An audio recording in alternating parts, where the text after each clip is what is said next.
Delhi versus GT match.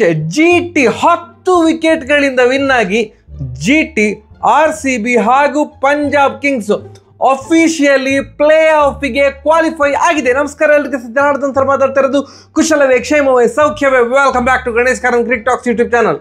ಒಂದು match, ಒಂದು result, 3 team direct ಈಗ ಅಫಿಷಿಯಲಿ ಕ್ವಾಲಿಫೈ ಆಗಿದೆ ಪ್ಲೇ ಆಫ್ಗೆ. Oh my god, GT 10 wicket ಇಂದ ಡೆಲ್ಲಿನ ಡಮರ್. ಕಾಂಪಿಟೇಷನ್ನೇ ಅಲ್ಲ ಡೆಲ್ಲಿ ನಮಗೆ ಅನ್ನೋ ರೀತಿಯಲ್ಲಿ ಬ್ಯಾಟಿಂಗ್ ಮಾಡಿದ್ರು ಸಾಯಿ ಸುದರ್ಶನ್ ಮತ್ತು ಗಿಲ್. ಎಷ್ಟು ಖುಷಿ ಆಯ್ತು ಅಂದ್ರೆ ಬ್ಯಾಟಿಂಗ್ ನೋಡಿ. ಈವನ್ ಡೆಲ್ಲಿಯಲ್ಲಿ KL ರಾಹುಲ್ ಅವರ ಬ್ಯಾಟಿಂಗ್ ನೋಡಿ ಅಷ್ಟೇ ಖುಷಿ ಆಯಿತು. ಎರಡು ಜಿದ್ದ ಎಕ್ಸ್ಪೆಕ್ಟ್ ಮಾಡಿದ್ವಿ ಮ್ಯಾಚ್ ಜಿದ್ದಿರ್ತದೆ ಅಂತ.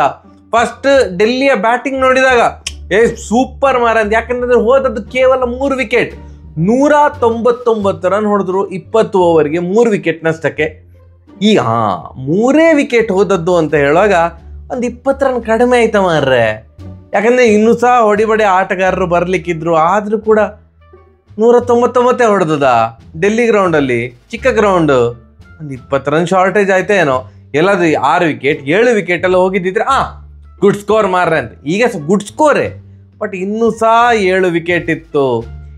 ಈಗ ಅವರು ಮ್ಯಾಚನ್ನು ಅವಲೋಕಿಸುವಾಗ ಅನ್ಕೊಳ್ತಾ ಇರ್ಬೋದು, ಅಯ್ಯಯ್ಯೋ 20 ರನ್ ಕಡಿಮೆ ಹೊಡೆದಿದ್ವಾ ಏನೋ ಅಂತ. ಫಸ್ಟ್ ಅವ್ರದ್ದು ಓಪನಿಂಗ್ ಪ್ಯಾರ್ ಎಷ್ಟು ಸಲ ಚೇಂಜ್ ಮಾಡ್ತಾರೆ ಡೆಲ್ಲಿ, ನಂಗೆ ಅರ್ಥ ಆಗಿಲ್ಲ. ಇದು ಎಷ್ಟನೇ ಸಲ? 7 ಸಲವಾ ಈ ಸಲ ಚೇಂಜ್ ಆಗ್ತಾ ಇರೋದು.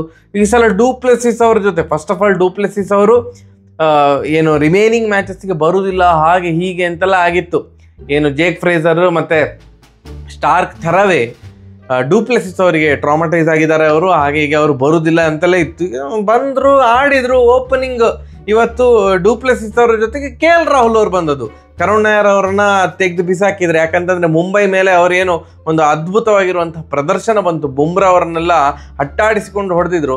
ಅದಾದ್ಮೇಲೆ ಎಂತ ಮಾರ್ರೆ, ಸುದ್ದಿಯೇ ಇಲ್ಲ ಕರುಣ್ ನಾಯರ್. ಇದು ಅಂದ್ರೆ ಆ ರೇಂಜ್ಗೆ ಇನ್ಕನ್ಸಿಸ್ಟೆಂಟ್ ಕ್ರಿಕೆಟ್. ಸೊ ಸ್ವಲ್ಪ ಕಾದ್ರು ಡೆಲ್ಲಿ ಮ್ಯಾನೇಜ್ಮೆಂಟ್ ಮತ್ತೆ ಅನಿಸಿತಾ ಅಂತ ಇಲ್ಲ ಇವ್ರನ್ನ ಆಡಿಸೋದು ಬೇಡ ಅಂತ ಸಮೀರ್ ರಿಜಿಯೋರ್ನೆಲ್ಲ ಹಾಕೊಂಡಿದ್ರು. ಎಸ್, ಓಪನಿಂಗ್ ಪ್ಯಾರ್ KL ರಾಹುಲ್ ಮತ್ತೆ ಡೂಪ್ಲೆಸಿಸ್ ಅವರು. KL ರಾಹುಲ್ 1 ಡೌನಲ್ಲಿ ಬರ್ತಾರೆ ಅಂತ ನಾವೆಲ್ಲ ಎಕ್ಸ್ಪೆಕ್ಟ್ ಮಾಡ್ತಿದ್ವಿ. ಅಭಿಷೇಕ್ ಪರೇಲ್ ಮತ್ತೆ ಡೂಪ್ಲೆಸಿಸ್ ಅಂತ ಚೇಂಜ್ ಮಾಡಿದ್ರು. ಡೂಪ್ಲೆಸಿಸ್ ಅವರು ಇವತ್ತು ಆಟವೇ ನಡೆಯಿಲ್ಲ. 10 ಬಾಲ್ ವೇಸ್ಟ್ ಮಾಡಿದ್ರು. 10 ಬಾಲಿಗೆ 5 ರನ್ ಹೊಡೆದ್ರು. ಅದಾದ್ಮೇಲೆ ಇವ್ರದ್ದು ಏನು ಪವರ್ ಪ್ಲೇಲಿ ರನ್ ಇರೋದಿಲ್ಲಪ್ಪ ಡೆಲ್ಲಿದು. ಈಗ ಮತ್ತೆ ಪುನಃ ಏನು ಯಾವುದೆಲ್ಲ ಕಾರಣ ಅಂತೆಲ್ಲ, ಸೋಲಿಗೆ ಕಾರಣ ಅಂತ ಹುಡುಕುವಾಗ ಪವರ್ ಪ್ಲೇಲಿ ಒಂದು 40-45 ರನ್ ಹೊಡಿತಾರೆ. ಇವತ್ತು ಸಹ ಹಾಗೆ 6 ಓವರ್ಗೆ 45 ರನ್ ಹೊಡೋದು. ಅದು ಸಹ ಫಸ್ಟ್ 5 ಓವರ್ಗೆ ರನ್ ಇರಲಿಲ್ಲ. 5 ಓವರ್ಗೆ 28 ರನ್ ಇದ್ದದ್ದು. ಯಾವಾಗ ರಬಾಡ ಅವರು ಬೌಲಿಂಗ್ ಹಾಕ್ಲಿಕ್ಕೆ ಬಂದರು, ಆ ಓವರಲ್ಲಿ 17 ರನ್ ಹರಿದು ಬಂತು, 2 ಸಿಕ್ಸ್ ಎಲ್ಲ ಬಂತು. ಇಲ್ಲೇ ಇದ್ರೆ ಪವರ್ ಪ್ಲೇಲಿ ಇವರು 36 ಸಹ ಹೊಡಿತಾ ಇರಲಿಲ್ವಾ ಅಂತ. ಪವರ್ ಪ್ಲೇಲಿ 45 ರನ್ ಬಂತು, 6 ಓವರ್ಗೆ 45. Okay, decent enough. ಬಟ್ ಅಂಥ ಒಂದು ಎಂತ ಹೇಳೋದು, ಬ್ಲೇಸಿಂಗ್ ಸ್ಟಾರ್ಟ್ ಹಾಗೆ ಅಂತ ಹೇಳ್ತಾರಲ್ಲ, ಆ ಥರದಂತ ಬರಲ್ಲ. ಅಭಿಷೇಕ್ ಪರೇಲ್ ಅವರು ಚಂದ ಮಾಡಿ ಆಡಿದ್ರು. 19 ಬಾಲಿಗೆ 30 ರನ್ ಹೊಡೆದ್ರು. ಮತ್ತು ಅವರು ಔಟ್ ಆದಮೇಲೆ ಅಕ್ಷರ್ ಪಟೇಲ್ ಅವರು ಬಂದರು. ಅಕ್ಷರ್ ಪಟೇಲ್ ಅವರು 16 ಬಾಲಿಗೆ 25. ಎಲ್ಲರೂ ಸಹ ಚೊಕ್ಕದಾದ ಇನ್ನಿಂಗ್ಸ್ ಆಡಿದ್ದಾರೆ, ಇಲ್ಲ ಅಂತಲ್ಲ. ಬಟ್ ಈಗ ಆ ಕಡೆಯಿಂದ GT ಅವರು ಮಾರ್ರೆ ವಿಕೆಟ್ ಅಂದರೆ 1 ವಿಕೆಟ್ ಹೋಗದೆ ಡಮಾರ್ ಅಂತ ಹೊಡೆದಾಕಿದಾರಲ್ಲ. ಆವಾಗ ಅಂದ್ಕೊಳ್ಳೋದು ಏನಂತಂದರೆ, ಅಯ್ಯೋ ಡೆಲ್ಲಿ ಹಾಗಾದರೆ ಡಬ್ಬ ಥರ ಆಡಿದ್ರಾ ಅಂತ. ಬಟ್ KL ರಾಹುಲ್ ಏನು ಮಾರಕ್ಕಿಲ್ಲ, ಒಂದು ಶಾರ್ಟ್ಸ್ ಎಲ್ಲ ಪ್ಯೂರ್ ಕ್ಲಾಸ್ ಆಯ್ತಾ ಇವತ್ತಿದಂತೂ ಆಟ. So good. 65 ಬಾಲಿಗೆ 112 run, not out, 170+ strike ರೇಟಲ್ಲಿ, 14 4, 4 ಸಿಕ್ಸ್. ಆ 4 ಸಿಕ್ಸಲ್ಲಿ 1 ಸಿಕ್ಸ್ ಪ್ರತೀತ್ ಕೃಷ್ಣ ಅವರ ಬೌಲಿಂಗಲ್ಲಿ. ಅಮ್ಮ ದೇವ, ಒಂಥರ ಬ್ಯಾಕ್ ಫುಟ್ ಶಾರ್ಟಲ್ಲಿ ಪಟಾರ್ ಅಂತ ಎಕ್ಸ್ಟ್ರಾ ಕವರ್ ಮೇಲೆ ಒಂದು 6 ಹೊಡೆದದು. ಸೋ ಗುಡ್, ಭಾರಿ ಚಂದ. ಅಂದರೆ ಕ್ಲಾಸ್ ಸಹ ಇತ್ತು, ಮಾಸ್ ಸಹ ಇತ್ತು, ಪವರ್ ಇತ್ತು, ಗ್ಯಾಪ್ ಹೊಡೆಯುವಂತಹ ಪರ್ಫೆಕ್ಟ್ ಟೈಮಿಂಗ್ ಇತ್ತು, ಎಲ್ಲ ಕೂಡ ಇತ್ತು. ಭಾರಿ ಚಂದದ ಆಟ. ಲಾಸ್ಟಿಗೆ ಸ್ಟಪ್ಸ್ ಅವರು ಬಂದು 10 ಬಾಲಿಗೆ 21 ರನ್ ಹೊಡೆದ್ರು. ಅವರು 210 ಸ್ಟ್ರೈಕ್ ರೇಟಲ್ಲಿ ಹೊಡೆದ್ರು. 199ಕ್ಕೆ 3. ಅದಾದ ಮೇಲೆ ಆಟ ಸ್ಟಾರ್ಟ್ ಆದದ್ದು, ಚೇಸ್ ಸ್ಟಾರ್ಟ್ ಆದದ್ದು GTದು. ಈಗ ನಾವೇನು ಹೇಳ್ತಿದ್ವು, GTದು ಏನು ಪ್ರಳಯಾಂತಕ ಟಾಪ್ 3 ಅಲ್ವಾ. ಏನು ಗಿಲ್ ಕನ್ಸಿಸ್ಟೆಂಟ್ ಆಗಿ ಆಡ್ತಾ ಇದ್ದಾರೆ, ಸಾಯಿ ಸುದರ್ಶನ್ ಕನ್ಸಿಸ್ಟೆಂಟ್ ಆಗಿ ಆಡ್ತಿದ್ದಾರೆ, ಬಟ್ಲರ್ ಅವರು ಕನ್ಸಿಸ್ಟೆಂಟ್ ಆಗಿ ಆಡ್ತಾ ಇದ್ದಾರೆ. ಬಟ್ ಬಟ್ಲರ್ ಅವರು ಪ್ಲೇ ಆಫಿನ ಮ್ಯಾಚ್ಗಳಿಗೆ ಇರುವುದಿಲ್ಲ, ಅವರು ಹಾರ್ತಾ ಇದ್ದಾರೆ. ಸೊ ಈಗ ಡಿಪೆಂಡ್ ಆಗಿದೆ, ಓವರ್ ಡಿಪೆಂಡ್ ಆಗಿದೆ. ಈ ಒಂದು 3 ಬ್ಯಾಟ್ಸ್ಮನ್ಗಳ ಮೇಲೆ ತುಂಬ ಡಿಪೆಂಡ್ ಆಗಿದೆ GT. ಇವರು 3 ಜನರು ಪಟಾರ್ ಅಂತ ಔಟ್ ಮಾಡಿದರೆ GTಯನ್ನು ಸೋಲಿಸ್ಬೋದು, ಹಾಗೆ ಹೀಗೆ ಅಂತ ಎಲ್ಲರೂ ಸಹ ಏನು ಕ್ರಿಕೆಟ್ ಪಂಡಿತರೆಲ್ಲ ಮಾತಾಡ್ತಾರಲ್ವಾ. ಈಗ GT ಡಿಸೈಡ್ ಮಾಡಿದ್ರ ಅಂತ. ಹೇಗೂ ಪ್ಲೇ ಆಫಿಂದ ಬಟ್ಲರ್ ಅವರು ಇರೋದಿಲ್ಲ. ಸೊ ಇವರ ಮೇಲೆ ಡಿಪೆಂಡ್ ಆಗೋದನ್ನು ತಪ್ಪಿಸ್ಬೇಕಂದ್ರೆ ಎಂತ ಮಾಡಬೇಕು, ವಿಕೆಟ್ ಹೋಗಬಾರ್ದು. ಆಗ ಇವರ ಮೇಲೆ ಡಿಪೆಂಡ್ ಆಗೋದಿಲ್ಲಲ್ಲ, ಹಾಗೆ ಡಿಸೈಡ್ ಮಾಡಿದ್ರ ಅಂತ. ಇವತ್ತು ವಿಕೆಟ್ ಕಳ್ಕೊಳ್ಳೋದೇ ಬೇಡ, ಡಮ ಡಮ ಡಮ ಅಂತ ನಾವಿಬ್ಬರೇ ಹೊಡಿತಾ ಇರುವಂತ. ಆ ಕಡೆಯಿಂದ ಸಾಯಿ ಸುದರ್ಶನ್, ಈ ಕಡೆಯಿಂದ ಗಿಲ್ 1 ಪಾಯಿಂಟ್ ಆಫ್ ಟೈಮಲ್ಲಿ ಆಂಕರ್ ರೋಲ್ ಆಡ್ತಾ ಇದ್ದಾರೆ. ಸಾಯಿ ಸುದರ್ಶನ್ ಸರಿಯಾಗಿ ಹೊಡಿತಿದ್ದಾರೆ ಅಂತ ಅಂದ್ಕೊಳ್ತಿದ್ದದ್ದು. ಯಾಕಂತಂದ್ರೆ ಗಿಲ್ 27 ಬಾಲಿಗೆ 37 ರನ್ ಹೊಡೆದಿದ್ರು. ಆ ಕಡೆಯಿಂದ ಸಾಯಿ ಸುದರ್ಶನ್ ಅಂತೂ 30 ಬಾಲಿಗೆ 50 ರನ್ ಹೊಡೆದಾಗಿ ಆಗಿದೆ. ಸಿಕ್ಕಾಪಟ್ಟೆ ಫಾಸ್ಟ್ ಆಗಿ ಆಡ್ತಾ ಇದ್ರು. ಯಾರು ಇವರ ಓವರಲ್ಲಿ, ನಟರಾಜನ್ ಅವರ ಓವರಲ್ಲಿ ಅವರ ಫಸ್ಟ್ ಓವರೇ 20 ರನ್ ಸಾಯಿ ಸುದರ್ಶನ್ ಅವರು ಹೊಡೆದದ್ದು. 6 4 ಅಂತೆಲ್ಲ ಅಂದ್ಕೊಂಡು ಸೋ ಗುಡ್. ಸುಮಾರು ಜನ ಕಮೆಂಟ್ ಸೆಕ್ಷನಲ್ಲಿ ತಿಳಿಸ್ತಾ ಇದ್ರು, ಇದು ಸಾಯಿ ಸುದರ್ಶನ್ ಅವ್ರನ್ನ ಟೆಸ್ಟ್ ಸ್ಕ್ವಾಡ್ಗೆ ಹಾಕೊಳ್ಬೇಕು, ಬಟ್ T20 ಸ್ಕ್ವಾಡ್ಗೆ ಬೇಡ. ಭಾರಿ ಸ್ಲೋ ಆಟ ಆಡೋದು, ಒಂದು ಅಗ್ರೆಷನ್ ಇಲ್ಲ, ಓಲ್ಡ್ ಸ್ಕೂಲ್. ಎಂಥ ಅಗ್ರೆಷನ್ ಇಲ್ಲ, ಎಂಥ ಪರಿಸ್ಥಿತಿಗೆ ತಕ್ಕ ಹಾಗಿರುವಂತಹ ಆಟನ ಆಡಲಿಕ್ಕೆ ನನಗೆ ಸಹ ಬರ್ತದೆ ಅಂತ ಇವತ್ತು ನಿರೂಪಿಸಿದರು. ಫಸ್ಟ್ 30 ಬಾಲಿಗೆ 50 ರನ್ ಹೊಡೆದ್ರು, ನೆಕ್ಸ್ಟ್ 26 ಬಾಲಿಗೆ 50 ರನ್ ಹೊಡೆದ್ರು.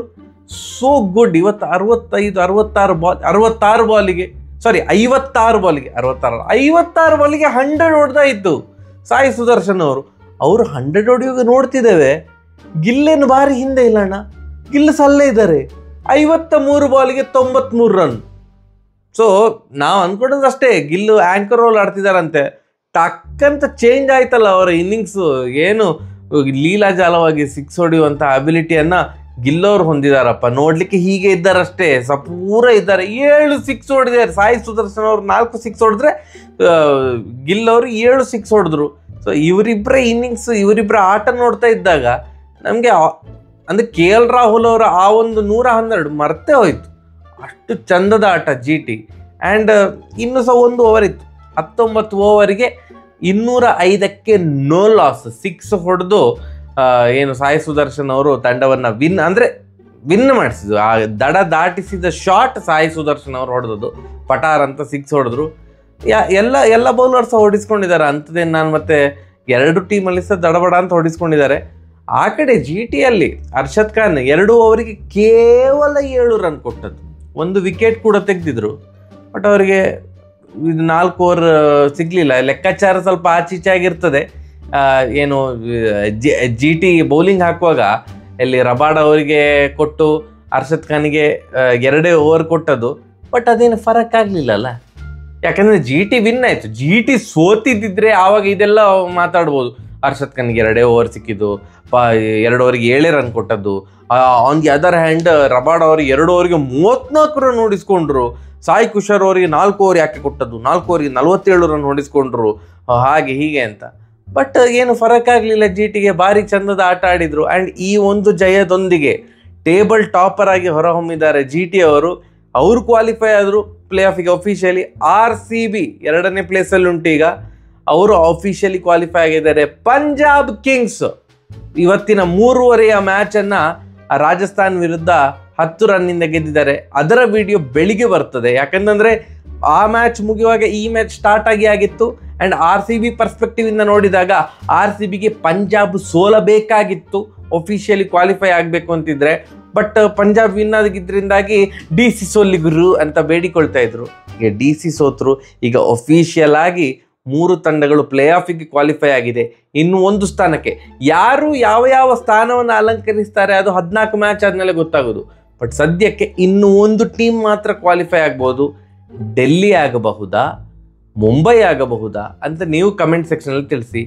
ಡೆಲ್ಲಿ ಹೋಪ್ಲೆಸ್ ಆಗಿ ಆಡ್ತಾ ಇದ್ದಾರಪ್ಪ. ಫಸ್ಟ್ 4 ಮ್ಯಾಚಲ್ಲಿ 4 ಮ್ಯಾಚ್ ವಿನ್ ಆಗಿದ್ರು. ಟೇಬಲ್ ಟಾಪರ್ ಅಲ್ಲಿ ಇದ್ದಂತಹ ಡೆಲ್ಲಿ ತಂಡ ನೆಕ್ಸ್ಟ್ 8 ಮ್ಯಾಚಲ್ಲಿ ವಿನ್ ಆದದ್ದು ಕೇವಲ 2 ಮ್ಯಾಚ್. ನೆಕ್ಸ್ಟ್ 8 ಮ್ಯಾಚಸ್ ಅಲ್ಲಿ ಬರೀ 2 ಮ್ಯಾಚ್ ವಿನ್ ಆದದ್ದು. 6 ಸೋಲಿಲ್ಲ, 5 ಸೋತರು. ಒಂದು ರಿಸಲ್ಟ್ ಬರಲಿಲ್ಲ, ಅದು ಕೂಡ ಸೋಲ್ತಾ ಇದ್ರು. ಆ್ಯಕ್ಚುಲಿ SRH ವಿರುದ್ಧ ಏನೂ ಆಡಿರಲಿಲ್ಲ. ಪ್ಯಾಟ್ ಕಮಿನ್ಸ್ ಅವರು 3 ಓವರಿಗೆ 3 ವಿಕೆಟ್ ಎಲ್ಲ ತೆಗೆದಿದ್ರು. ಬಟ್ ಆ ಮಳೆ ಬಂದು ಆ ಮ್ಯಾಚ್ ನಿಂತಿತ್ತು, ಪಾಯಿಂಟ್ಸ್ ಡಿವೈಡ್ ಆಯಿತು. ಈಗ 4ನೇ ತಂಡವಾಗಿ ಇನ್ನೊಂದು ಪ್ಲೇಸ್ ಬಾಕಿ ಉಂಟಲ್ಲ, ಇನ್ನೊಂದು ಟೀಮ್ ಬಾಕಿ ಉಂಟಲ್ಲ ಒಫಿಷಿಯಲಿ ಕ್ವಾಲಿಫೈ ಆಗಲಿಕ್ಕೆ, ಅದು ಯಾವ ತಂಡ ಸೆಲೆಕ್ಟ್ ಆಗ್ಬೋದು ಅಂತ ನೀವು ಕಮೆಂಟ್ ಸೆಕ್ಷನಲ್ಲಿ ತಿಳಿಸಿ. ಬೆಳಿಗ್ಗೆ Punjab versus RR versus Punjab ಮ್ಯಾಚಿದ ವಿಡಿಯೋ ಬರ್ತದೆ, ಬೆಳಿಗ್ಗೆ ನೋಡಿ. ಸರಿಯಾಗಿದೆ ಬರುವ. ನಮಸ್ಕಾರ.